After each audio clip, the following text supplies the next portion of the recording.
This one on Saturday, 2:30 p.m. Central Time on ABC. Alabama heads down to Tallahassee to take on Florida State. It is their first trip to Doak Campbell Stadium, and this is the debut of the renovated Doak Campbell. That's big. I mean, it's a huge thing because they are going to be at full capacity. Florida State 1-4 straight up against Alabama. Now, these matchups go back forever. Bobby Bowden is the one that got the win, and he did that over Nick Saban in 2007. That one was in Jacksonville, neutral site game. But Saban also beat Jimbo Fisher, and they beat Florida State a couple other times as well in the past, but that was before Florida State got real good. Alabama 23-0 in season openers. They are 18-5 against the spread in those last 23 openers. Alabama 2-4 against the spread in their last 6 as a road favorite. Florida State 4-5 against the spread as a home dog under Norvell. So neither one of these teams play real well in these situations. The numbers on this: Alabama a 13.5 point favorite. That is the best odds that you can get at this point. Opened at 12.5, got up pretty high, dropped down for a little bit. I mean, it's just been all over the place. I think it was at 9.5 at one point over the summer. Just bananas. 50.5 is our total. Opened at that, has, moved a bit, bounced around, came back exactly to that. And then our money lines. Minus 550 is the consensus for Alabama. You can get a minus 525. You can also get a minus 650. If you want the Florida State money line, plus 400 is the consensus. You can get a 425 out there or a 440 at a different book as well. Let's close that out. Let's take a look. Overall roster talent. Alabama is number 1 in the country. Florida State is number 23. Now, if you watched them play last year, you would not believe that. But they revamped everything, brought in a new offensive coordinator, former UCF head coach, former Auburn head coach Gus Malzahn. Number 62 in adjusted returning production on offense for Florida State.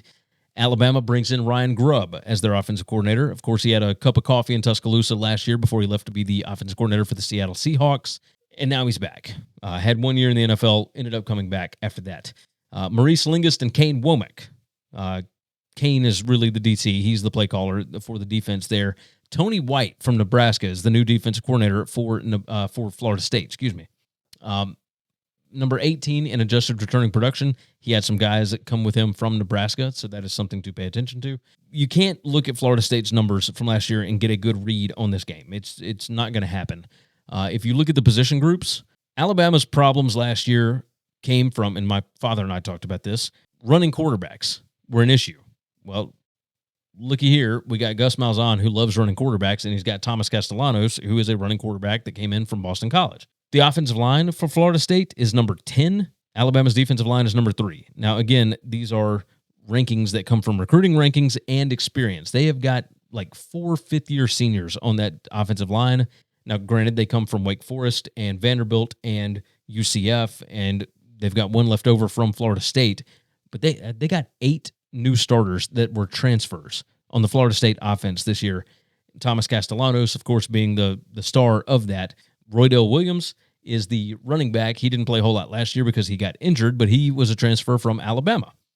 So there's just a lot of new faces when it comes to Florida State. But if you look at recruiting and experience, Florida State, number 20 at quarterback, number 10 on offensive line, number 20 running back, and number 16 skill positions. Against Alabama's defense, number 37 at quarterback. That's not a defensive position, but you get it. Number 3 defensive line, number 3 linebackers, number 4 in the back 7. The secondary for Alabama is going to be huge. The problem is Alabama runs a 3-3-5. Are they going to be able to put somebody else in the box to stop the run? Because that is what Gus Malzahn specializes in. Again, this is game 1 of the season. What exactly is Florida State going to look like? Can Alabama's quarterbacks throw the football? Tony White likes to run a 3-3-5 as well. I don't necessarily trust their ability to be able to run the ball because Jam Miller is out. That's the starting running back for Alabama. He's going to be out at least until game number 4 against Georgia because of a dislocated collarbone. What are the other guys going to look like? I believe it's Daniel Hill, Richard Young, guys like that. Florida State's defense has talent. Number 22 defensive line, number 28 linebacker, number 28 back 7. Alabama's offense, number 7 offensive line, number 38 running backs, and that's dropped because obviously Jam Miller is not there. Number 24, skill positions.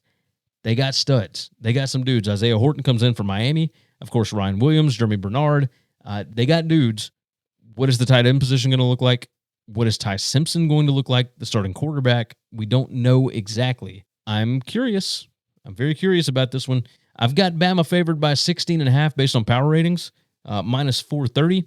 I got to tell you, though, I'm going to take Florida State plus 13.5. Alabama's 2-4 against the spread road record. I don't feel great about that. Of course, Florida State, this is first game at Doak, newly renovated. Everybody's going to be fired up. They are ready to wash away last year. Yes, Thomas Castellanos said some things last year, or not last year, in the offseason.